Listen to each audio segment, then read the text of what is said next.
नमस्कार, मी अशोक टिपले, सह्याद्रीचा राखणदार या वृत्तवाहिनीमध्ये सगळ्यांचं मनपूर्वक हार्दिक स्वागत करीत आहेत। गेल्या अनेक वर्षापासून सह्याद्रीचा राखणदार जनसामान्यांच्या प्रश्नांना वाचा फोडण्याचं काम सातत्याने करीत आहे। यासोबतच समाजात विशेष कार्य करणाऱ्या व्यक्तिमत्वांचा परिचय आपणास करून देता यावा व इतरांनाही त्यातून प्रेरणा मिळावी या प्रामाणिक उद्देशाने आम्ही सह्याद्रीचा राखणदार आपणासमोर मुलाखत विशेष व्यक्तिमत्वाची हा उपक्रम घेऊन येत आहोत। निश्चितच आपण सर्वांना हा उपक्रम आवडेल याची खात्री आहे। आज गुरुपौर्णिमेच्या शुभ मुहूर्तावर आपण अशा व्यक्तीची मुलाखत घेत आहोत ज्याचं सामाजिक आणि शैक्षणिक कार्य समस्त वरोरावासियांना तथा वरोरा तालुक्यातील समस्त शिक्षक बांधवांना आणि विद्यार्थ्यांना माहीतच आहे आणि खरोखरच हा एक महत्त्वाचा दिवस आहे। मी आपल्या गुरुच्या प्रती किंवा गुरुबद्दल काही काव्यमय पंक्ती आपणासमोर सांगतो। गुरुर ब्रह्मा गुरुर विष्णू गुरुर देव महेश्वरा गुरुर साक्षात परब्रह्मा तस्मै श्री गुरुवे नमः। असेच आमचे मित्र आणि गुरुजन ज्यांचं खरोखरच सामाजिक आणि शैक्षणिक कार्य नेत्रदीपक आहे असे श्रीमान्य गोपाल गुडदे सर, जे जिल्हा परिषद प्राथमिक शाळा साखरा राजापूर या ठिकाणी कार्यरत आहे, त्यांची मुलाखत घेण्याची मला आज सन्मान प्राप्त झालेला आहे। त्यांचं मी सह्याद्रीचा राखणदार या वृत्तवाहिनीमध्ये मनपूर्वक हार्दिक स्वागत करीत आहेत। नमस्कार सर। सरांचा मी परिचय पण सुद्धा या ठिकाणी करून देत आहो। सरांचं जन्म ठिकाण आहे वरोरा। सरांचा जन्म 14/11/1969 वरोरा या ठिकाणीच झाला। सरांचं शिक्षण आहे BCom, MBA, BA, B.Ed, D.Ed अशा महत्त्वपूर्ण त्यांनी डिग्री आपल्या शैक्षणिक क्षेत्रामध्ये शिक्षण घेत असताना घेतलेलं आहे। त्याचप्रमाणे ते शिक्षक आहे आणि जिल्हा परिषद साखरा राजापूर या ठिकाणी ते सहाय्यक शिक्षक म्हणून कार्यरत आहे। तर सगळ्यात प्रथम मी सरांना प्रश्न विचारतो, सर आपल्याला या शिक्षकी पेशामध्ये यावं अशी का इच्छा होती काय, किंवा आपण कोणापासून प्रेरणा घेतली किंवा शिक्षकी पेशा का निवडला याबद्दल सरांनी माहिती सांगावी। ॲक्च्युली मी D.Edकडे कसा वळलो याचं उत्तर सांगायचं म्हटलं तर ते फार मजेदार आहे। चंद्रपूरला डाएट कॉलेजमध्ये फॉर्म भरावा लागत होता आणि असंच मी एका मित्राच्या लग्नाला गेलो होतो आणि माझा एक दुसरा मित्र आहे सतीश मशारकर, त्यांनी मला जबरदस्तीने तो फॉर्म भरायला लावला। मी काही असं डिसाईड करून या D.Edकडे वगैरे वळलो नाही आणि ज्यावेळेस फॉर्म भरला त्यावेळेस मला 12वीला 12 वर्ष झालेले होते, 1985चं 12वी, आणि ज्यावेळेस D.Edचा फॉर्म भरला ते वर्ष बहुतेक 1998-2000 या बॅचमध्ये मी D.Ed झालो। पण फॉर्म नंबर लागला आणि D.Ed करून टाकलं, असं काही ठरवून D.Ed केलेलं नव्हतं। अच्छा। सर दुसरा माझा प्रश्न आहे, आपण सर सद्भावना मंडळाची स्थापना पण सुद्धा केलेली आहे आणि आम्ही पण सुद्धा वरोऱ्यामध्ये राहत होतो, त्यावेळेस शिक्षण घेत होतो। सद्भावना गणेश मंडळाची आपण स्थापना केलेली आहे, त्याबद्दल काही आपण माहिती सांगाल का सर? सद्भावना गणेश मंडळाबद्दल किंवा त्यांचं जे कार्य होतं त्यावेळेस त्या कार्याबद्दल काही माहिती सांगाल का? अगदी बरोबर। 1994ला सद्भावना गणेश मंडळाची स्थापना माझे त्यावेळेसचे जे काही मित्र होते, माझे समवयीन, जे आज फार मोठमोठ्या पदावर पूर्ण भारत देशामध्ये इकडे तिकडे पसरलेले आहेत, तर असे आम्ही बरेच त्यावेळेस जे वरोऱ्यामध्ये शिक्षणामध्ये चांगले होते, काही मेरिट आलेले स्टुडंट्स होते किंवा काही ज्यांनी अभ्यासात हुशार असलेले, अशी बरेच मुलं एकत्र येऊन सद्भावना गणेश मंडळाची 1994ला स्थापना केली आणि जवळपास एक 5 ते 6 वर्ष त्या गणेश मंडळाच्या माध्यमातून आम्ही बरेचसे असे उपक्रम राबवले की जे वरोऱ्यासाठी पहिल्यांदा ते वरोऱ्यामध्ये लॉन्च झालेले होते। सगळ्यात पहिला आनंद मेळावा सद्भावना गणेश मंडळाने वरोऱ्याला दाखवला, जो कोऑपरेटिव्ह बँक जी आहे वरोऱ्याची, सद्भावना चौकालाच लागून असलेली, त्या कोऑपरेटिव्ह बँकेच्या ओपन स्पेसमध्ये मागच्या भागाला तिथे तो पहिला वरोऱ्यातला आनंद मेळावा अरेंज केला गेला आणि त्याला अतिशय उत्तम प्रतिसाद वरोऱ्यातील जनतेने दिला। सद्भावना गणेश मंडळाच्या माध्यमातून आम्ही असे अनेक उपक्रम राबवले की वादविवाद कसा तर विचारवंतांचा वादविवाद। त्यावेळेस तो प्रश्न होता की 33% महिलांच्या आरक्षणाचा प्रश्न हा खूप गाजत होता, तर त्यावेळेस तसेच जे ज्वलंत विषय आहेत त्या विषयांना घेऊन विचारवंतांचे वादविवाद आयोजित करणे. त्यावेळेसचे हितवादचे जे संपादक आहेत बनवारीलाल पुरोहित अच्छा. ते त्याच्यानंतर जे महाराष्ट्राचे अधिव्याख्याते म्हणून राहिलेले ॲडव्होकेट श्रीहरी अणे, मृणालिनी नानी वडेकर अशा मोठमोठ्या हस्ती त्यावेळेस म्हणजे 1994चा तुम्ही विचार करा आणि आज 2023मध्ये आपण ही मुलाखत घेतोय. तर त्यावेळेस असे मोठे मोठे लोक त्या सद्भावना गणेश मंडळाच्या मंचावर आम्ही आमंत्रित केलेले होते. महाभारत क्विज ज्याच्यामध्ये फार मोठ्या हस्त्या बसलेल्या होत्या. डॉक्टर कोल्हे, डॉक्टर असलेले प्राध्यापक अनिल डोंगरे सर, त्याचं अँकरिंग प्राध्यापक ब्रह्मदत्त पांडे ज्यांनी आत्ताच लोकमान्य महाविद्यालयातून प्राचार्य पदावरून ते निवृत्त झालेले आहेत. अशी मोठमोठी मंडळी आणि एकापेक्षा एक कार्यक्रम सद्भावना गणेश मंडळाच्या माध्यमातून आम्ही दिलेले आहेत. म्हणजे सामाजिक कार्याची आवड आपल्याला 1994पासूनच निर्माण झाली असे काही म्हणायला काही हरकत नाही. त्यावेळेस जर विचार जर केला, वयाच्या दृष्टीने आपलं वय पण सुद्धा लहान होतं, पण एवढ्या कमी वयामध्ये पण सुद्धा आपण चांगले कार्यक्रम आयोजित केले, ही खरोखरच अभिमानाची गोष्ट आहे. सर, माझा दुसरा प्रश्न आहे सर, युवा स्पंदन हे सुद्धा एक मंडळ म्हणा किंवा युवा स्पंदनच्या मार्फत पण सुद्धा आपण चांगले कार्यक्रम आयोजित केलेले आहेत. तरुण पिढीसाठी खरोखरच युवा स्पंदन 8वी 9वी 10व्या वर्गातील विद्यार्थ्यांसाठी महत्त्वपूर्ण माहिती देत होतं. तर त्या युवा स्पंदनबद्दल पण सुद्धा आपण माहिती या ठिकाणी शेअर करावी असं मला वाटते. युवा स्पंदनच्या माध्यमातून आम्ही जवळपास 4 ते 5 वर्ष सातत्याने काम केलं आहे. त्याच्यात युवकांचा ग्रुप, कॉलेजचे जे स्टुडंट्स फर्स्ट इयर सेकंड इयरला फायनलला असायचे, अशा युवकांचा काही एक ग्रुप तयार करून त्या युवकांच्या माध्यमातून काही सामाजिक क्षेत्रात किंवा ज्या युवकांसाठी ज्या आवश्यक गोष्टी आहेत आणि त्या मुलांपर्यंत पोहोचल्या पाहिजेत असं काही करता येईल का, त्या माध्यमातून आम्ही दरवर्षी व्यक्तिमत्व विकास शिबिरांचं आयोजन करत होतो. आणि 4 ते 5 दिवसाच्या या व्यक्तिमत्व विकास शिबिरात आम्ही सकाळचं एक सत्र आणि संध्याकाळचं एक सत्र, ज्याच्यामध्ये गेस्ट लेक्चर असायचं आणि त्याच्यामध्ये त्यावेळेसच्या ज्या इकॉनॉमिक पॉलिसीज गव्हर्नमेंटच्या राहत होत्या त्या इकॉनॉमिक पॉलिसीजचा संदर्भ घेऊन त्या विषयावरचे व्याख्यानं आयोजित करत होतो. आणि त्या माध्यमातून पोरांना की समोरचं भविष्य कसं आहे, काय आहे, त्या दृष्टिकोनातून त्यांना त्यांचा विचार करता आला पाहिजे फ्युचर प्लॅनचा. तर तिथेही आमचे काही विषय मला सांगता येतील की planning for the future in the age of globalisation. त्याच्यानंतर या स्पर्धेच्या युगामध्ये आपण सर्वाईव्ह कसं करायचं याच्यावरचे वेगवेगळे व्याख्यानं, प्रायव्हेट सेक्टरमधली रोजगाराची परिस्थिती, निर्गुंतवणूक. त्यावेळेस ते मंत्रालय एक नव्यानं स्थापन झालेलं होतं, अरुण शौरी त्याचे पहिले मंत्री होते. तर हे नेमकं निर्गुंतवणूक मंत्रालय, ज्याला डिसइन्व्हेस्टमेंट मिनिस्ट्री म्हणून जे आलं होतं गव्हर्नमेंटमध्ये, त्याचा अर्थ काय आहे. किंवा त्यावेळेस एक व्होल्टाज नावाची कंपनी वरोऱ्यामध्ये होती, त्याच्यानंतर ती इलेक्ट्रोलक्स झाली, आता ती व्हिडिओकॉनच्या नावाने आहे, आता बंद पडलेली आहे. 850 मॅनपॉवर असलेली ही कंपनी आज तिला कुलूप लागलेलं आहे. तर अशा या कंपनीतल्या या लोकांवर अशी ही पाळी का बरं आली, प्रायव्हेट सेक्टरची इथली स्थिती काय आहे. म्हणजे मुलांनी आपला प्लॅन करत असताना त्यांनी काय कोणतं एज्युकेशन घेतलं म्हणजे त्याला फ्युचर आहे आणि कशा तऱ्हेनं त्यानं आपला स्वतःचा प्लॅन केला पाहिजे, या सगळ्या गोष्टींचा विचार करून आम्ही मुलांना तयार करत होतो. आणि सातत्याने 4-5 वर्ष हे काम सुरू राहिलं. ॲक्च्युली युवा स्पंदन हा एक तरुण भारताचा एक कॉलम होता, एक स्पेशल पुरवणी युवा स्पंदनच्या नावाने यायची आणि ती तरुण भारतानेच तो आमचा ग्रुप स्पॉन्सर केला होता असं म्हणायला हरकत नाही. आणि त्याच्यातही 4-5 वर्ष खूप सुंदर काम झालं. आम्ही बघतो सर, आत्ताही बघतो आपले जे लेख आहे म्हणजे शैक्षणिक दृष्टिकोनातून जे आपले लेख आहे, सह्याद्रीचा राखणदार या साप्ताहिकामध्ये नेहमीच प्रसारित होत असते किंवा पेपरमध्ये पण सुद्धा आपले लेख येत असतात आजच्या सामाजिक स्थितीवर आणि शैक्षणिक क्षेत्राबद्दल. तर ही पेपरमध्ये आपण आपलं लिखाण करावं याची आवड आपल्याला सुरुवातीपासून होती की या शिक्षकी पेशामध्ये आपण आल्यानंतर या लिखाणाची आपल्याला आवड निर्माण झाली? तसं शिक्षकी पेशामध्ये आल्यानंतरच मी थोडंफार लिखाण करायला लागलो. खूप काही लिहित नसतो, पण जेवढं काही लिहितो नाही, आम्ही बघतो आपले लेख आम्ही नेहमी वाचत असतो पेपरमध्ये आणि खरोखरच चांगले लेख असतात, मार्मिक असते आणि बरीचशी चर्चा पण होत असते त्या लेखावर. खरोखरच आपलं लिखाण पण सुद्धा चांगलं आहे.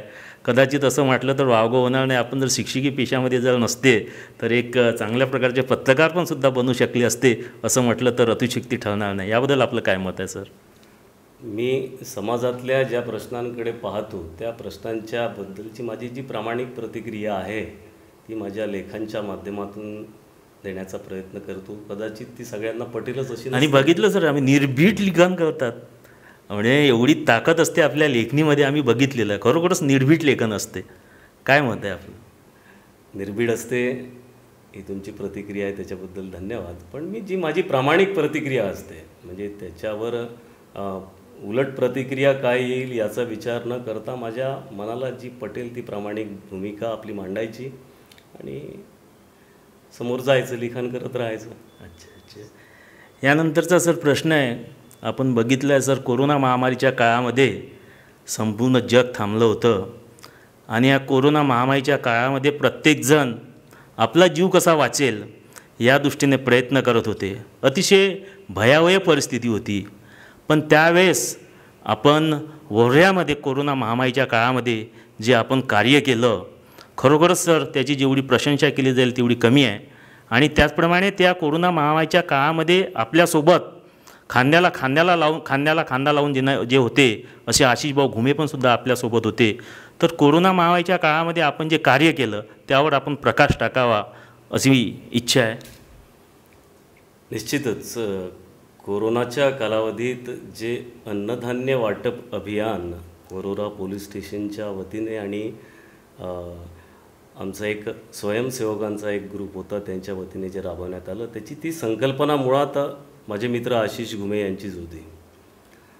आणि त्या अभियानाला सुरुवात होण्यापूर्वी एक काही दिवस अगोदर आम्ही दोघेही बेचैन होतो की आता काय करायला पाहिजे बा, आता तर सगळं जग घरामध्ये बंदिस्त झालं, शासनाने आदेश दिले, कुणाला बाहेर निघण्याची परवानगी नाही आहे, आपल्याला आपलं योगदान कुठे देता येऊ शकते का, एखाद्या हॉस्पिटलला समजा किंवा कुठे. आम्ही या चर्चेत असताना एकदा आशिष घुमे आणि मी पोलीस स्टेशनला त्यावेळेस एक नव्याने इथे ट्रेनिंग पिरियडवर आलेले एक IPS ऑफिसर होते, यतीश देशमुख सर. आणि आशिषनी त्यांच्यासमोर एक संकल्पना मांडली की सर आपल्याला काही करता येईल या कालावधीमध्ये, तर आपल्याकडे एक चांगला मॅनपॉवर आहे, एक चांगली टीम आहे आणि आपण आदेश द्याल तर आम्ही सगळे काम करायला तयार आहोत. आणि त्या आमच्या विचारातून एक असा विषय निघाला की वरोरा पोलीस स्टेशनला 88 गावं आहेत आणि इन्फ्रास्ट्रक्चरच्या नावाखाली आपल्याजवळ त्या 88 गावामध्ये पोलीस पाटील असतात ज्याचा डायरेक्ट पोलीस स्टेशनला संबंध असतो. म्हणजे आता याच्यात सेवा द्यायची आहे तर या 88 गावांमध्ये जिथे वरोरा पोलीस स्टेशन रिलेट करते त्या 88 गावातल्या त्या पोलीस पाटलांच्या माध्यमातून त्या गावच्या रिक्वायरमेंट्स काय आहेत, कारण सगळ्यांना आदेश झाले होते की तुम्ही आपापल्या ठिकाणी थांबायचं, आता कोणी प्रवास करणार नाही, सगळे साधनं बंद. आणि आमच्याकडे एक फार मोठा ग्रुप त्या प्रहार चालक मालक वाहन संघटनेचा एक मोठा ग्रुप होता. आता त्यांचीही वाहनं सगळे आपापल्या ठिकाणी थांबलेले असल्यामुळे ते सगळे खालीच होते, रिकामे होते. तर त्या प्रहार चालक वालक संघटनेची जी सगळे मित्रमंडळी होती आमची, ती आशिष आम्ही सगळेजण एकत्र येऊन त्याच्यामध्ये काही शिक्षक संघटनांच्या शिक्षकांनीसुद्धा मग नंतर आम्हाला त्याच्यामध्ये इन्व्हॉल्व झालेत आणि बऱ्याच लोकांनी जवळपास 3.5 महिने हा उपक्रम चालला. त्याच्यात कल्पना अशी होती, विशेषतः आशिषची कल्पना अशी होती की सगळ्या रिक्वायरमेंट्स काय त्या ग्रामीण भागातून त्या पोलीस पाटलांच्या माध्यमातून पोलीस स्टेशनला कळवल्या जाईल. यतीश देशमुख सर डिपार्टमेंटच्या वतीने एक फुल टाईम कोणीतरी PSI या अभियानाला प्रोव्हाइड करतील, ज्याच्यामध्ये त्यांनी सतीश सोनटक्के यांना त्याच्यामध्ये प्रोव्हाइड केलेलं होतं. आणि परत त्यांच्यासोबत पुन्हा एक 3-4 एक शिपाई की जे पूर्ण वेळ या अभियानाकडेच लक्ष देतील, त्यांच्याकडे इतर कोणतं काम राहणार नाही. कामाला सुरुवात झाली त्या पोलीस स्टेशनमध्येच आम्हाला एक खोली उपलब्ध करून देण्यात आली. आणि कल्पना अशी होती की जी काही मदत करणाऱ्या ज्या सामाजिक संस्था आहेत वरोऱ्यातल्या, क्रीडा संस्था असतील, गणेश मंडळं असतील, दुर्गा मंडळे असतील, महिला मंडळे असतील, सामाजिक संस्था असतील, तर अशा वेगवेगळ्या संस्थांच्या मदतीच्या माध्यमातून हे अभियान सुरू करण्यात आलं. आणि जवळपास 3.5 महिन्यापर्यंत हे अभियान सातत्याने सुरू होतं. या 3.5 महिन्यात जवळपास 42 लक्ष रुपयांचं अन्नधान्य या वरोऱ्यातल्या पोलीस स्टेशनशी रिलेट करणाऱ्या 88 गावामध्ये रोज रोज जवळपास एक म्हणजे प्रति व्यक्ती जे पॅकेट आम्ही एक तयार करण्याचं ठरवलं होतं, तर रोज जवळपास 300 पॅकेट्स पोलीस स्टेशनच्याच गाडीने सतीश सोनटक्के साहेबांच्या नेतृत्वात, ते शिपाई असायचे, काही आमचे कार्यकर्ते असायचे, हे त्या गावामध्ये प्रत्यक्ष पोचवून द्यायचे. आणि कुणापर्यंत पोचवायचं आहे ते पोलीस पाटलांनी ठरवलेलं असायचं. ह्या पॅकेट्सचं जे मॅन्युफॅक्चरिंग म्हणता येईल त्याला, आपल्याला हे पोलीस स्टेशनमध्येच व्हायचं. ज्यांना मदत करायची त्यांनी पोलीस स्टेशनपर्यंत मदत पोचवून द्यायची. तिथेच 5 किलो तांदूळ, 5 किलो गहू, तेल, तिखट, मीठ, डाळ, ज्या काही गोष्टी त्या एका पॅकेटमध्ये असायच्या एका व्यक्तीसाठीच्या, त्या आम्ही त्याचं पॅकेटिंग करण्याचं काम प्रहार संघटनेचे जे कार्यकर्ते आहे, आमचे काही शिक्षक बांधव आहेत, हे सगळेजण मिळून त्या पोलीस स्टेशनमध्ये आम्ही करायचो. आणि जवळपास 3.5 महिन्यापर्यंत हा उपक्रम अतिशय यशस्वीपणे राबवला गेला. त्याच्यानंतर मग या अभियानाची गरज राहिली नाही. पण याची दखल पण सुद्धा मला वाटते चंद्रपूर SP नी घेतलेली होती, आणि या उपक्रमाची दखल महाराष्ट्र सरकारने पण सुद्धा घेतलेली होती. आणि सगळ्यांनीच तारीफ केली का बा वरोऱ्यामध्ये जो उपक्रम राबवला गेला बा कोरोना महामारीच्या काळामध्ये, आपण नेतृत्व केलं. आपल्यासोबत आशिष दादा होते, आशिष घुमीचं पण सुद्धा त्यामध्ये महत्त्वपूर्ण आपणास सहकार्य मिळालं, शिक्षक संघटनेचं पण सुद्धा सहकार्य मिळालं, आणि तमाम वरोरावासियांचं पण सुद्धा त्यामध्ये सहकार्य मिळालं. पण खरोखरच या उपक्रमाची दखल महाराष्ट्र राज्य सरकारने पण सुद्धा घेतली, आणि खरोखरच हे निश्चितच सर अभिमानाची गोष्ट आहे का याचं नेतृत्व म्हणा, किंवा ज्याप्रमाणे आपण हा कोरोना महामारीच्या काळामध्ये जो हा उपक्रम राबवला त्याची जेवढी प्रशंसा केली जाईल तेवढी कमी आहे. यानंतरचा सर आपणास माझा प्रश्न आहे, शिक्षण सेवकाचं 2001 सर आंदोलन झालं होतं, आणि हिवाळी अधिवेशन त्यावेळेस नागपूरला सुरू होतं, आणि भव्य शिक्षक बांधव या हिवाळी अधिवेशनामध्ये या मोर्चामध्ये सहभागी झाले होते. या आंदोलनाबद्दल आपलं काय मत आहे, किंवा जे आंदोलन घडलं होतं ते आंदोलन कसं काय घडलं होतं आणि नेमकं कशासाठी घडलं याबद्दल आपण सविस्तर सांगावं सर. त्यावेळेस नेमकं असं झालं होतं की राजस्थानच्या धर्तीवर महाराष्ट्र सरकारनेही शिक्षण सेवक योजना लागू करण्यासंबंधीच्या दृष्टिकोनातून एक वर्तमानपत्रात एक जस्ट बातमी आली होती की महाराष्ट्र सरकारसुद्धा महाराष्ट्रामध्ये शिक्षण सेवक लागू करणार. आणि त्यावेळेस मी D.Ed करत होतो वरोऱ्यातल्या विवेकानंद अध्यापक विद्यालयात, आणि त्यावेळेस चंद्रपूर जिल्ह्यामध्ये केवळ 5च कॉलेज होती. वरोऱ्याचं एक, चंद्रपूरचे 2 जनता महाविद्यालय आणि डायटचं एक कॉलेज, त्याच्यानंतर गोंडपिपरीचं एक कॉलेज, आणि परत एक चंद्रपूरचंच वानखेडे, असे 5 कॉलेज. 5ही कॉलेजमध्ये जवळपास एक फर्स्ट इयरची आणि सेकंड इयरची असे एकूण 400 विद्यार्थी आपल्या चंद्रपूर जिल्ह्यामध्ये D.Ed त्यावेळेस करायचे.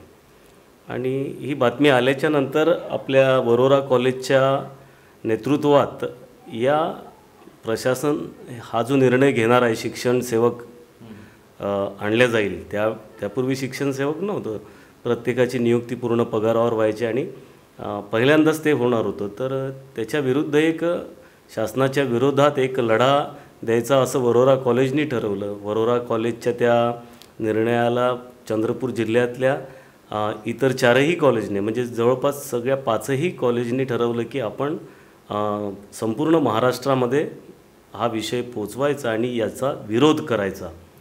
आणि ते हिवाळी अधिवेशन नागपूरला जे लागणार होतं, केवळ एक 24 दिवसांच्या कालावधीमध्ये महाराष्ट्रातल्या प्रत्येक कॉलेजपर्यंत पोहोचून तिथले विद्यार्थी, म्हणजे एक परिस्थिती अशी होती की एक बॅच D.Ed पासआउट होऊन बाहेर निघालेली, आणि जे कॉलेजमध्ये होते ते फर्स्ट इयर करणारे आणि सेकंड इयर करणारे. तर आम्ही एक संघटना स्थापन केली, महाराष्ट्र राज्य D.Ed प्रशिक्षणार्थी आणि प्रशिक्षित संघटना. म्हणजे काही प्रशिक्षित झालेले होते, काही प्रशिक्षणार्थी होते, आणि संपूर्ण महाराष्ट्रातल्या संपूर्ण कॉलेजपर्यंत वरोरा कॉलेजने प्रत्येक कॉलेजमध्ये 2-2च्या टीम्स तयार करून त्यांना ट्रेन करून एका टीमच्या मागे 6-6, 7-7 कॉलेजची जबाबदारी देऊन संपूर्ण महाराष्ट्रभर हे आंदोलन पोचवलं. आणि विधानसभेवर जेव्हा ते आंदोलन धडकलं त्यावेळेस म्हणजे सगळ्यांच्या डोळ्यांची पारणं फेटली. मोर दॅन 20,000 जे D.Ed करणारे पोरं होते किंवा D.Ed झालेले होते आणि ज्यांना हे शिक्षण सेवक पाहिजे नव्हतं. त्यावेळेस 5 वर्षाचा शिक्षण सेवक कालावधी, आणि हा कालावधी सेवेमध्ये ग्राह्य धरल्या जाणारही नव्हता.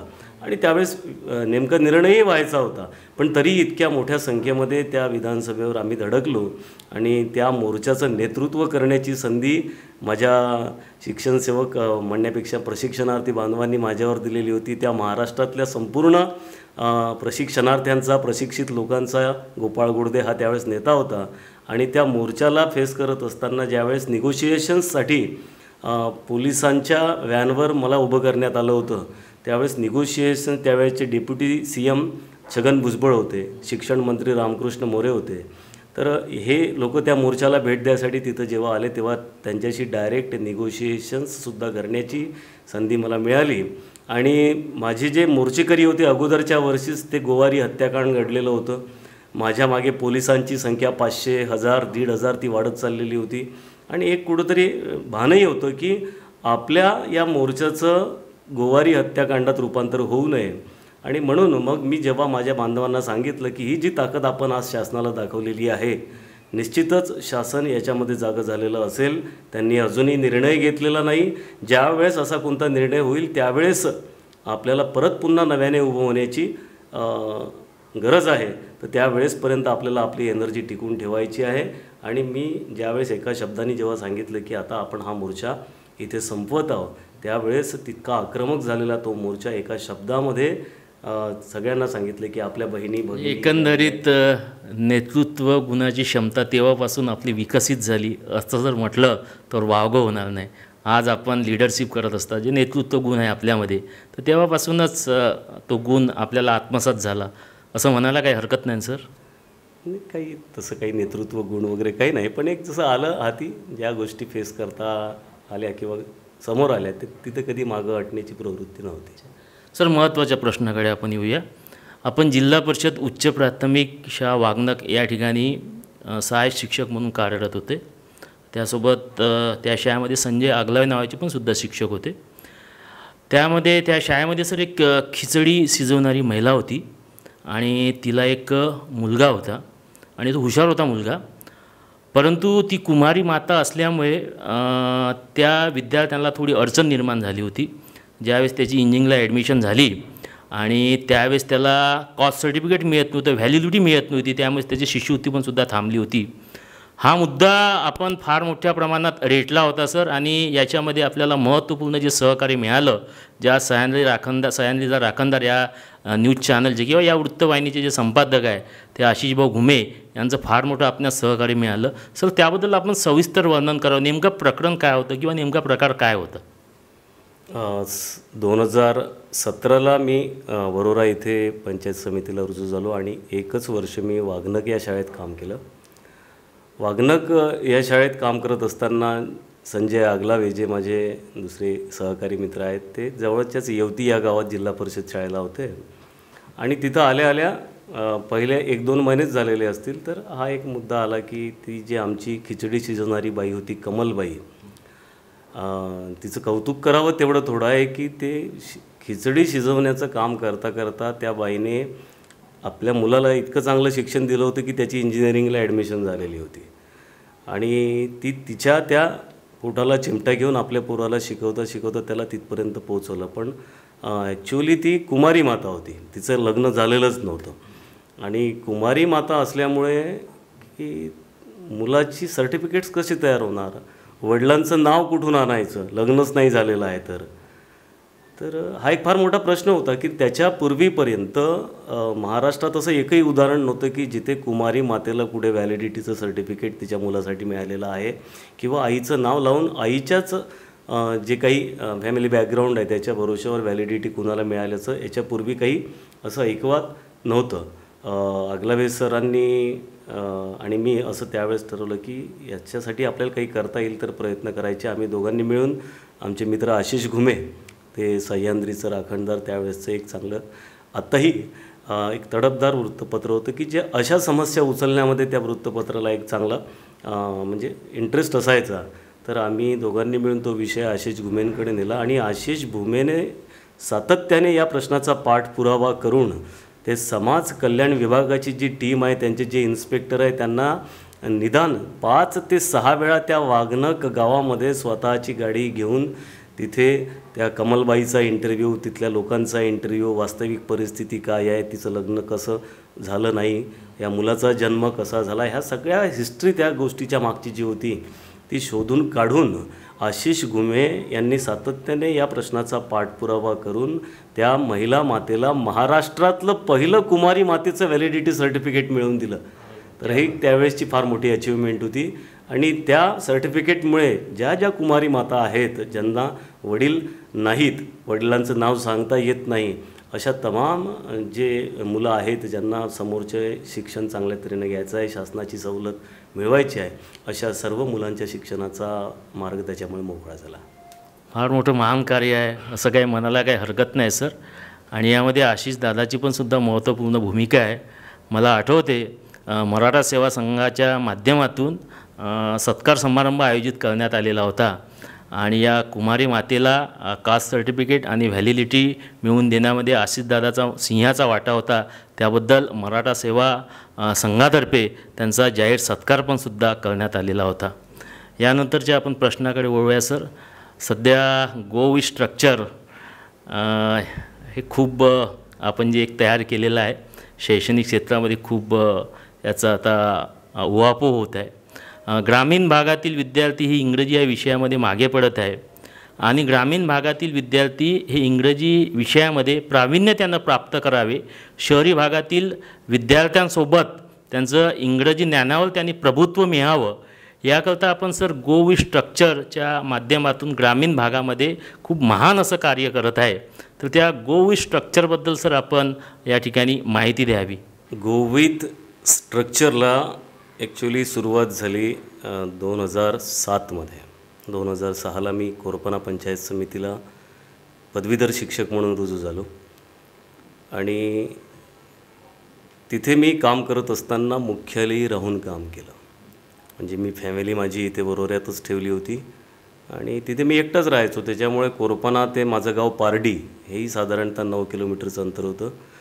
तेही अपडाऊन करण्यापेक्षा मला त्या गावातच एक चांगली रूम मिळाली. मी तिथे राहून सलग 12 वर्ष सेवा तिथे दिली आणि तिथे राहत असल्यामुळे शाळा भरायच्या अगोदरचाही बराचसा वेळ मी अगोदरच शाळेत पोचत होतो. शाळा सुटल्यानंतरही घरी जायची घाई राहायची नाही, कारण घरी कोणी वाट पाहणारं नाही. त्याच्यामुळे तो जो वेळ मिळाला त्याच्या वेळात मी हा विचार करत होतो की इथं मला काय करता येईल बा. तिथंच गावातच राहायचं आहे, गावातलं राजकारण करायचं नाही, तिथं लक्ष द्यायचं नाही, मग मला करता काय येईल. तर त्या मुलांवर मला एक असा विचार आला की या मुलांचं इंग्रजी फार कमजोर आहे, वीक आहे, यांच्या इंग्रजीसाठी मला काही करता येऊ शकते का. हा मी बरेच वर्षभर तर विचारच करत राहिलो की मला करता काय येईल, नेमकं काय केलं म्हणजे या मुलांना मला प्रवाहात आणता येईल. तर त्याच्यातून मला असं सुचलं की मराठीची वाक्यरचना वेगळी असते, इंग्रजीची वाक्यरचना वेगळी असते. आपण या मुलांना विशेषतः लिसनिंगच्या नावाखाली काहीच प्रोव्हाइड केलं जात नाही किंवा त्या मुलांसोबत इंग्रजीतून संवाद साधणारं कोणीच नाही ना. घरी आई इंग्रजी बोलत, वडील इंग्रजी बोलत, बहीण नाही, भाऊ नाही, गावात कोणी बोलत नाही. आणि शासनाचं कोणतंही धोरण म्हणा किंवा कोणतीही शैक्षणिक बाब त्यांच्यापर्यंत पोहोचवता येण्यासाठी शिक्षक केवळ हाच एक मात्र मधला दुवा आहे. त्यांनी जर आपलं काम व्यवस्थित केलं तर त्या पोरांपर्यंत काहीतरी पोहोचेल. आणि तुलनात्मकरित्या जर शहरी विद्यार्थ्यांशी तुलना केली या ग्रामीण भागातल्या विद्यार्थ्यांची, तर शहरी विद्यार्थ्यांजवळ playing group, nursery, KG1, KG2 हे जे 4 वर्ष त्यांच्या आयुष्यात आहेत, या 4 वर्षात ती मुलं बऱ्यापैकी तयार होऊन पहिल्या वर्गामध्ये प्रवेश घेतात. आणि नेमकी इथेच आपली जी ग्रामीण भागातली मुलं आहे ही डायरेक्ट वयाच्या 6व्या वर्षी कोरी पाटी घेऊन त्यांना ABCDE jam R was were म्हणजे काहीच माहीत नाही, माहीतच नाही. म्हणजे कुठून माहीत होणार त्याला, काही सोर्सच नाही आहे. तर ज्याच्याजवळ काहीच नाही, जो शून्य आहे, ज्याला कोणतंच बॅकग्राऊंड नाही आहे, मग त्या मुलांना उचलून कुठं लंडनमध्ये घेऊन जायचं का. ते तर पॉसिबलच नाही आहे. मग कोण त्यांना प्रोव्हाइड कोण करणार. जे काही प्रोव्हाइड करायचं शिक्षकांनी केलं तर त्या मुलांच्या आयुष्यात काहीतरी. आणि त्या ह्याच्यातून मी विचार असा केला की या मुलांची सुरुवात कुठून करता येईल इंग्रजी शिक्षणाची, की जेणेकरून मराठी बोलता येते. म्हणून मराठी माध्यमांच्या शाळेमध्ये आपण मराठी प्रमुख भाषा म्हणून ती वापरतो, कारण ती भाषा त्याला बोलता येते. मग इंग्रजी भाषा त्याला जर शिकवायची आहे तर इंग्रजी पहिल्यांदा बोलता येणं कसं शिकवता येईल. कारण ही मुलं शाळेत जायच्या अगोदर वयाच्या 1 वर्षाचं 1.5 वर्षाचं असतानाच ती मराठीतून छान बोलायला लागलेली असतात. तर बोलता येणं हे जास्त महत्त्वाचं आहे. हा लिहिता येणं हा नंतरचा टप्पा आहे पहिल्यांदा. आणि बोलता येण्यासाठी लिसनिंग त्याच्याहीपेक्षा जास्त महत्त्वाचं. त्याच्या कानावर पडेल तर तो बोलता येणं शिकेल. तर मॅक्झिमम पॉसिबल आपल्या विद्यार्थ्यांचं लिसनिंग कसं करता येईल याच्यासाठी विचार करता करता सुरुवात केली आम्ही कोरपण्यामध्येच त्यांच्या या सेंटेन्स स्ट्रक्चरच्या आधाराने, की या भाषेचे स्ट्रक्चर माहीत झाले तर त्याला ती भाषा बोलता येईल. कारण स्ट्रक्चर वेगळं आहे, मराठी भाषेचं स्ट्रक्चर वेगळं आहे. तर ते स्ट्रक्चर शिकवायचं आहे तर मग त्या स्ट्रक्चरच्या रिलेटेड कोणत्या कोणत्या गोष्टी आपल्या मुलांजवळ नाही आहेत. मग त्या स्ट्रक्चरच्या रिलेटेड मग ते सब्जेक्ट असो, वर्ब असो, हेल्पिंग वर्ब असो, जे जे त्याच्याशी रिलेट करणारे जे शब्द आहेत त्या शब्दांवरच पहिल्यांदा काम सुरू केलं. I, he, we, she, they subject कोणकोणते असतात, वर्ब किती वेगवेगळ्या प्रकारचे असतात, हेल्पिंग वर्ब कोणकोणते वापरतो आपण, टू बीची रूपं कशाला म्हणायची. तर त्याच्याशी रिलेटेड असणारे जे शब्द आहेत अतिशय महत्त्वाचे, की जे समजल्याशिवाय या इंग्रजी भाषेचे स्ट्रक्चरच समजू शकणार नाहीत. तर अशा वेगवेगळ्या शब्दांचा आम्ही एक चार्टच तयार केला आणि सुरुवातीला तो चार्ट पाठ करून घेतला. आता तो चार्ट पाठ करून घेतल्याच्या नंतर मुलांना आय, मी, मला, माझ्याने, ही, तो, त्याला, त्याच्याने, दे, ते, त्या, ती, त्यांनी, त्यांच्यानी असे एका एका शब्दाचे वेगवेगळे अर्थ माहीत झाले. आणि त्याच्या आधाराने मग सेंटेन्स स्ट्रक्चर पूर्ण शिकवायचं. तर त्याच्यामध्ये सब्जेक्ट, त्याच्यानंतर हेल्पिंग वर्ब, त्याच्यानंतर वर्ब फॉर्म आणि remaining part of the sentence, that is the last part, object part ज्याला म्हणता येईल. असे एवढे सगळे एकत्रितपणे मुलांना सुरुवात केली तर ती त्यांना थोडेसे जड जातील, कारण त्यांना सुरुवात कशाचीच नाही. तर त्या सेंटेन्स स्ट्रक्चरचेही तुकडे करून करून त्याचे थोडे थोडे भाग मुलांना कसे शिकवता येईल. पहिल्यांदा सब्जेक्ट, त्याच्या प्लस हेल्पिंग वर्ब याच्या जोड्या करूनच त्यांच्याकडून त्या पाठ करून घेतल्या. I am, he is, she is, we are, they are. आणि या जोड्या पाठ करून घेतल्यानंतर ज्या मुलाला जेव्हा हे समजायला लागले की आय ॲमचा अर्थ काय आहे, मी आहे, मग त्याला हेही समजायला लागलं की मी कोण आहे, मी मुलगा आहे, ती कोण आहे, ती मुलगी आहे. मग I am a boy, she is a girl. शीच्यासोबत इजच लागते, कारण पाठ करताना तसंच पाठ करून घेतलेलं आहे ना. दे असेल तर त्याच्यासोबत आरच लागेल आहे ना. हे इज, आम, आर, वॉज, वर ही टू बीची रूप आहे, हेही त्याला सांगितलं नव्हतं कधी, पण ती त्याची ऑलरेडी पाठ होऊन गेली. कशामुळे पाठ झाली, कारण पाठांतर करत असताना त्याचं लिसनिंगसुद्धा ॲट द सेम टाईम होत असते. ते लिसनिंग करता करता ते त्यांचे इतके तयार होऊन गेले चांगले त्या जोड्या शब्दांच्या, की त्याच्यानंतर मग कंप्लीट स्ट्रक्चर. मग कधी मुलं टेन्स रिलेटेड 12 स्ट्रक्चर शिकून गेलेत. त्याच्यानंतर ते पुन्हा ऑक्झिलरी वर्बशी संबंधित आम्ही 23 स्ट्रक्चरवर काम केलं होतं. असे काळाशी संबंधित 12 ऑक्झिलरीज ज्याला आपण मॉडेल्स म्हणतो त्याच्याशी संबंधित 23, अशा 35 वाक्यरचना मुलं कधी शिकून गेलीत, पूर्णच्या पूर्ण स्ट्रक्चर मुखोद्गत. आणि हळूहळू त्या कामाने आकार घ्यायला सुरुवात केली. आणि मग त्या कामाचं जसं समोर ते जात गेलं काम, त्याचं डॉक्युमेंटेशन केलं मी. कोरपण्याला असताना ते जिल्हा परिषदेला सादर करण्याचाही प्रयत्न केला, पण ते प्रत्यक्षात येऊ शकलं नाही. आणि नंतर मग मी 2017ला इथे वरोरा पंचायत समितीला रुजू झालो. आणि मग इथं माझं नेटिव्ह असल्यामुळे इथं मला एक सद्भावना युवा एकताची एक युवा पोरांची टीम होती, ती टेक्निकल असिस्टंट म्हणून ती टीम मला मिळाली. आणि त्यांनी मला असं सुचवलं की याचं एखादं यूट्यूब चॅनल आपण तयार केलं तर फार चांगलं होईल, ते त्याचा उपयोग सगळ्यांना होईल. तर त्या मुलांच्या मदतीने मी एक यूट्यूब चॅनल उभं केलं. आणि ज्याचा उद्देश हाच होता की आपले तर विद्यार्थी तयार होऊन राहिलेत, पण ज्या टेक्निकने ते तयार होत आहेत हे सगळं आपल्या इतर महाराष्ट्रातल्या मराठी माध्यमांच्या विद्यार्थ्यांपर्यंत पोहोचलं पाहिजे. आणि या माध्यमातून त्या यूट्यूब चॅनलचा जन्म झाला. त्याला नाव कोणतं द्यायचं, तर वाक्यरचनांना सोबत घेऊन आपल्याला पुढे जायचं आहे. कारण वाक्यरचना समजल्या तर ग्रॅमॅटिकली पोरं करेक्ट इंग्रजी बोलतील, त्याच्यात चुका होणार नाहीत. आणि त्या माध्यमातून जी सुरुवात झाली तर त्या चॅनललाही गो विथ स्ट्रक्चर हे नाव द्यायचं असं आम्ही सगळ्यांनी मिळून ठरवलं. आमची टीम सद्भावना आणि मी असं आम्ही सगळ्यांनी मिळून. तर ते गेल्या 2 वर्षापासून तेही चॅनल चांगलं. यूट्यूबवर सर आपले बरेचसे लेसन असतात आणि आपल्याला पुणे या ठिकाणी एक मुंबईचा 12व्या वर्गामध्ये शिकणारा विद्यार्थी मिळालेला होता. आणि त्यांनी आपणास बघितलं आणि बघितल्यानंतर त्यांनी प्रश्न केला का सर गो स्ट्रक्चर वाले आप टीचर है ना, आपके हम जो लेसन जो यूट्यूब पे देखते तर खरोखरच एक मुंबईमधला मुलगा सर, आपण जिल्हा परिषद शाळेमध्ये शिक्षक आहे, ग्रामीण भागामध्ये विद्यार्थ्यांना धडे देत असतात इंग्रजीचे, आणि पुण्यामध्ये एक मुंबईचा विद्यार्थी भेटतो आणि तुम्हाला गो स्ट्रक्चर वाले आप टीचर आहे ना बा, आपके लेसन हम यूट्यूब पे देखते. खरोखरच मोठा सन्मान आहे असं आपणास वाटत नाही का सर?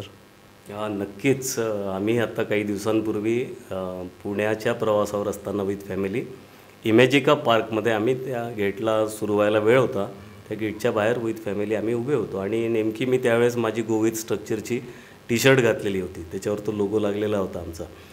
तर तो लोगो पाहून एक विद्यार्थी म्हणण्यापेक्षा एक मुलगा माझ्याजवळ आला, छान गोरापान, आणि तो इयत्ता 12वीला शिकत होता. तर तो आला आणि सर आप गो विथ स्ट्रक्चर वाले simple past tense past perfect असं काहीतरी बोलला तो. आणि तो बोलल्याबरोबर माझ्या लक्षात आलं की हा आपला व्ह्यूवर आहे, हा आपले व्हिडिओज पाहतो.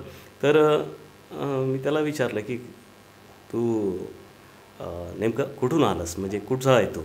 तर त्यांनी सांगितलं की मी मुंबईचा आहे, 12वीला शिकतो आहे आणि मला पास्ट परफेक्टमध्ये खूप प्रॉब्लेम होता. मला ॲक्च्युअली पास्ट परफेक्ट समजला नव्हता, पण सर्च करता करता मला तुमचा व्हिडिओ सापडला आणि तो पाहिला मी, आणि माझं पास्ट परफेक्ट इतकं क्लिअर होऊन गेलं की मला पास्ट परफेक्टमध्ये प्रॉब्लेमच राहिला नाही. आणि त्यावेळेस मला माहीत झालं की आपले व्हिडिओज या संपूर्ण महाराष्ट्रात वेगवेगळ्या ठिकाणी सर्च केल्या जातात, पाहिल्या जातात, आणि विशेष म्हणजे मुलांचे प्रश्न सोडवण्या इतपत ते व्हिडिओज, त्याच्यातला कंटेंट चांगला आहे.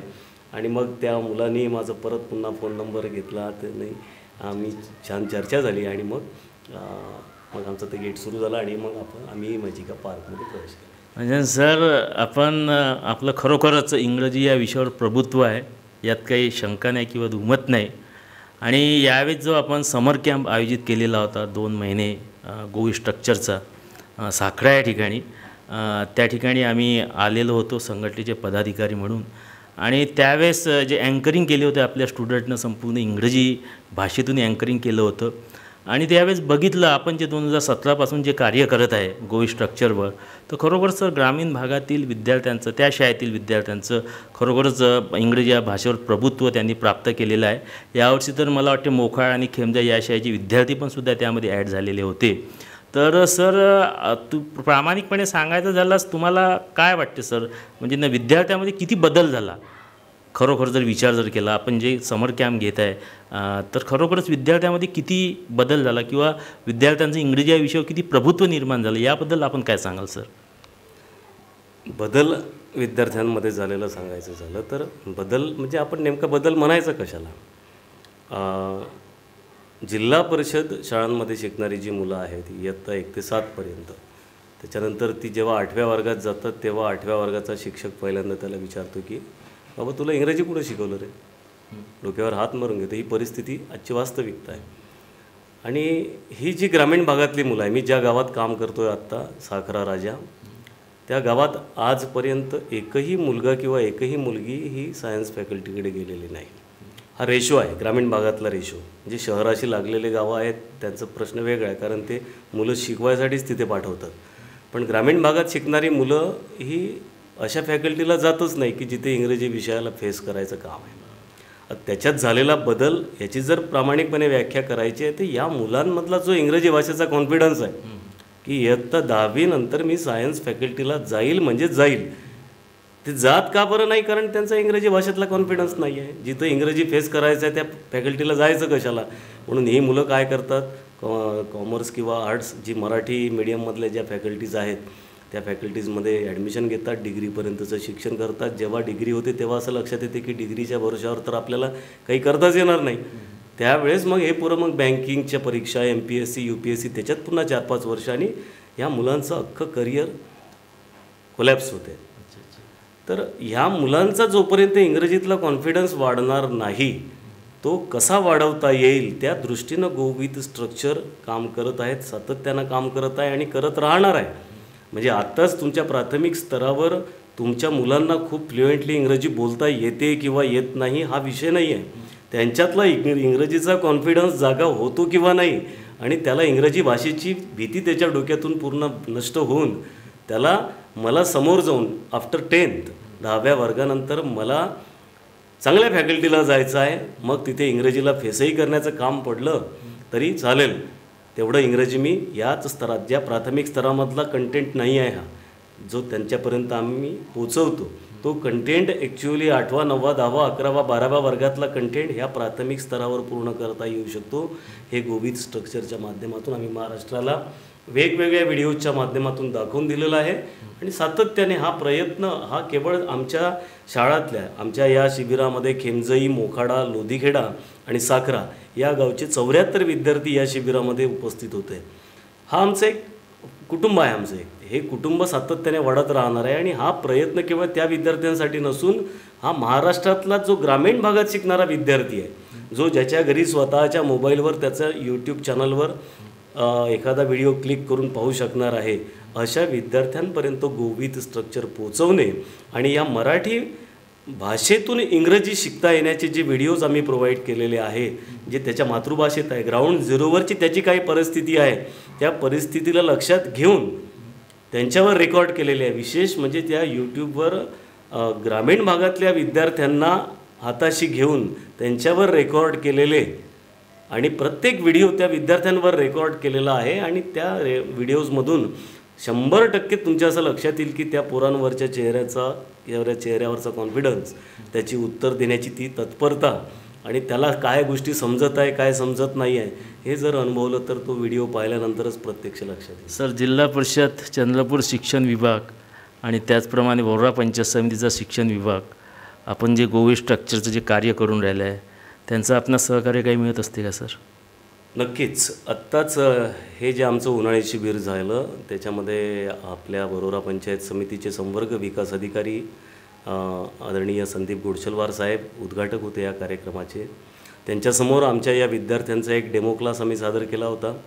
आणि तो डेमो क्लास पाहून ते इतके प्रभावित झाले की त्यांनी या साखरा शाळेला आमच्या एक डिजिटल स्क्रीन, जिची किंमत मार्केटमध्ये जवळपास 4.25 लाख ते 4 लाख रुपयाच्या घरात आहे, त्या डिजिटल स्क्रीनसोबत एक लॅपटॉप, एक PC आणि एक वॉटर फिल्टर स्पेशली या उपक्रमाला त्यांनी द्यायचं कबूल केलं. एकदाच त्यांनी पहिल्यांदाच पाहिले विद्यार्थी, त्यांचा परफॉर्मन्स पाहिला आणि त्यांना असं वाटलं की हा उपक्रम वाढला पाहिजे, समोर गेला पाहिजे.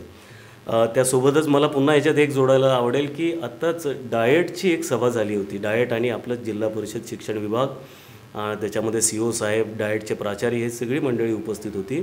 आणि प्रत्येक तालुक्यातून एक शिक्षक, 2 विस्तार अधिकारी, एक केंद्रप्रमुख, एक अंगणवाडी शिक्षिका, असं एक 6 लोकांची टीम तिथे आमंत्रित होती. आणि त्याच्यामध्ये आमच्या गटशिक्षणाधिकारी साहेबांनी शिक्षकांच्या याच्यामध्ये मला तिथे पाठवलं. आणि तिथे FLNवर सध्या महाराष्ट्रात जोरदार काम सुरू आहे. 2026पर्यंत वयोगट 3 ते 9चे जे विद्यार्थी आहेत त्यांना शिक्षणाच्या मुख्य प्रवाहात आणणे G20नी हाती घेतलेला उपक्रम आहे. G20ची आत्ताच जी भारतामध्ये परिषद झाली, G20 म्हणजे जगातली 74% संपत्ती ज्या 20 देशांच्या हातात आहे, त्या 20 देशांचा हा समूह. आणि त्यांनी एखादी गोष्ट हातात घेतली तर त्याला ते फंडिंग वगैरे ती G20 समूह करत असतो. तर तेवढ्या मोठ्या प्लॅटफॉर्मवर आपल्या चंद्रपूर जिल्ह्याला एक काम करण्याची संधी मिळालेली आहे. चंद्रपूर जिल्हा त्याच्यामध्ये एक विषय, हा जो संपादन पातळीवाला विषय आहे, तो चंद्रपूर जिल्ह्याकडे दिलेला आहे.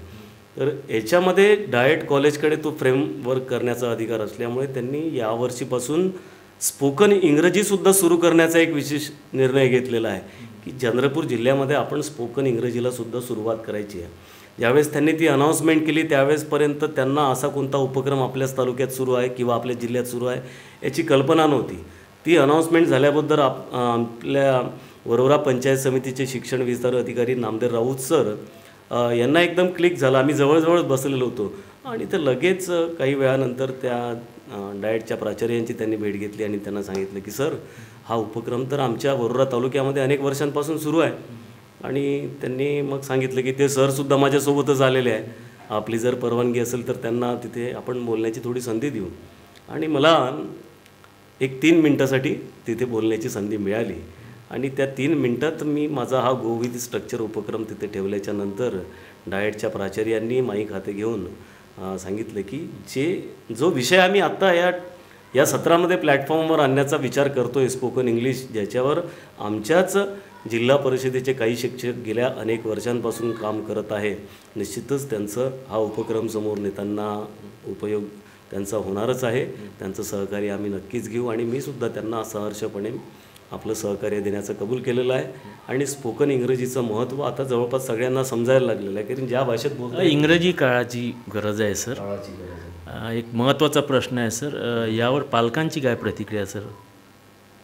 माझ्या शिबिरामध्ये जे विद्यार्थी आहेत त्या पालकांच्या प्रतिक्रिया जर सांगायच्या झाल्या तर आत्ता लगेच माझं 28 जून 2023ला हे शिबिर संपलं. 29 तारीख मी विद्यार्थ्यांना त्यांच्या शाळेच्या तयारीसाठी ठेवला, कारण 30 जूनपासून शाळा सुरू होणार होत्या. आणि 29 जूनलाच मी 2024 समर कॅम्पची एक पोस्ट बाहेर सोडली की 2024चा जो समर कॅम्प आहे तो आनंदवन वरोरा येथे 10 दिवसांचा निवासी राहील आणि उर्वरित संपूर्ण उन्हाळ्याचं शिबिर परत साखऱ्यामध्ये जसं आत्तापर्यंत होत आलं तसं होईल. तर त्याच्यात ज्यांना ज्यांना सहभागी व्हायचं आहे अशा पालकांनी आपली नावं 15 जुलैच्या अगोदर द्यायची आहेत. तर आश्चर्य वाटेल की पहिल्याच दिवशी 50 पोरांनी आपलं रजिस्ट्रेशन केलं. क्या बात आहे. एवढी लोकप्रियता आहे असं म्हणायला काही हरकत नाही, किंवा पालकांचा विश्वास आहे. आणि खरोखरच सर आपलं कार्य आहे, खरोखरच महान कार्य आहे. कारण इंग्रजीसाठी आपण जे मेहनत घेत आहे तसं समस्त शिक्षक बांधवांसाठी आपलं कार्य खरोखरच आदर्शवादी असं कार्य आहे. तर खरोखरच छान कार्य आहे सर. परत काही याबद्दल आपलं काही मत आहे का गो स्ट्रक्चरबद्दल? गोवित स्ट्रक्चरबद्दल जे आता 15 जुलैपर्यंत जे प्रशिक्षणात सहभागी असलेले विद्यार्थी आहेत त्यांना पुढच्या समर कॅम्पची संधी मिळणार आहे, कारण पहिला चान्स त्यांचा तयार झालेली मुलं आहेत ती. या व्यतिरिक्तही ग्रामीण भागातलीच तालुक्यातल्या इतर मुलांनाही या शिबिरात सहभागी होण्याची संधी मिळावी यासाठी 15 जुलैनंतर आम्ही ती पोस्ट सगळ्यांसाठी ओपन करणार आहोत.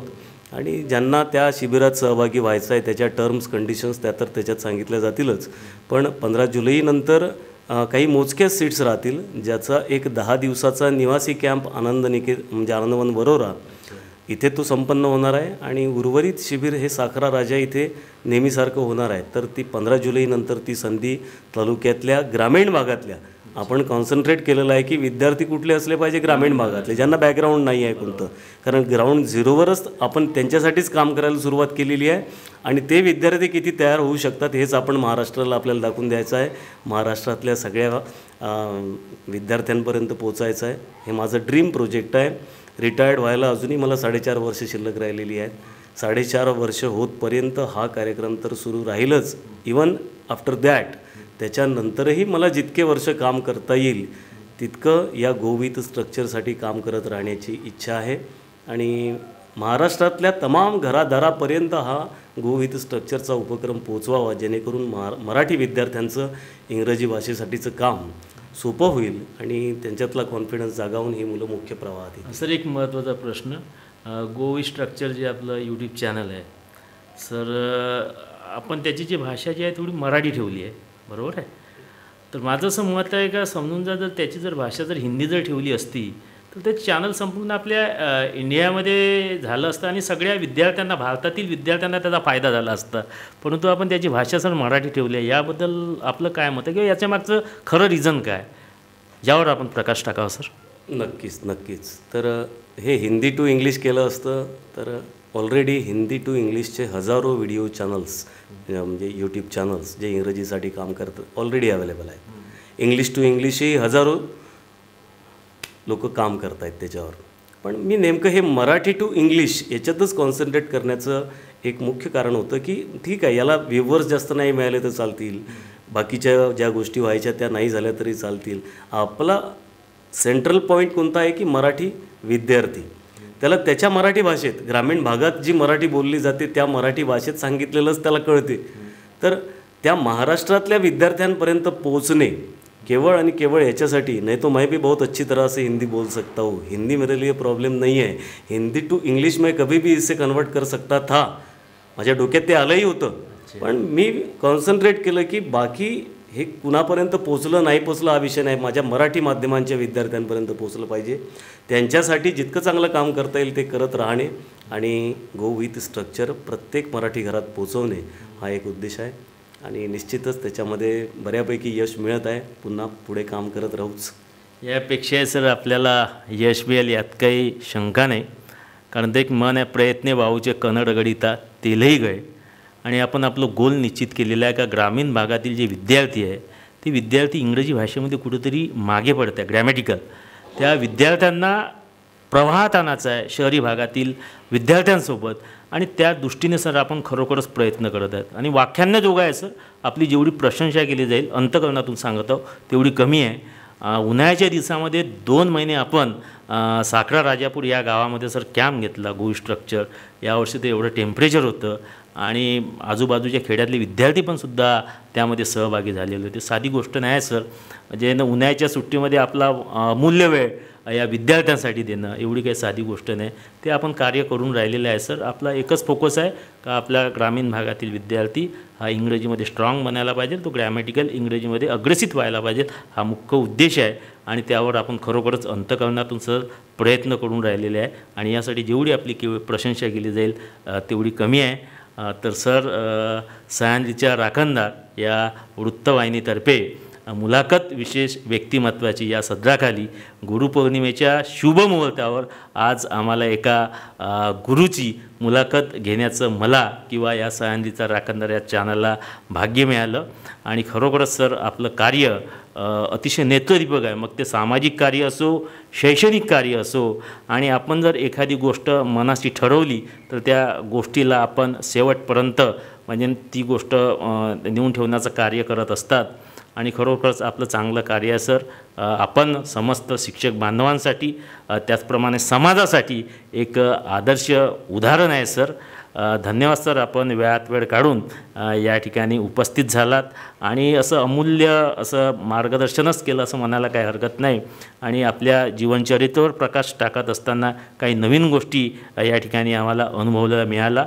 आणि गो स्ट्रक्चरचं जे आपलं जे कार्य आहे त्या कार्यामध्ये आपण निश्चितच यशस्वी व्हाल यात काही शंका नाही. मी सह्याद्रीचा राखणदार या वृत्तवाहिनीतर्फे आपलं मनपूर्वक धन्यवाद करतो सर. धन्यवाद सर.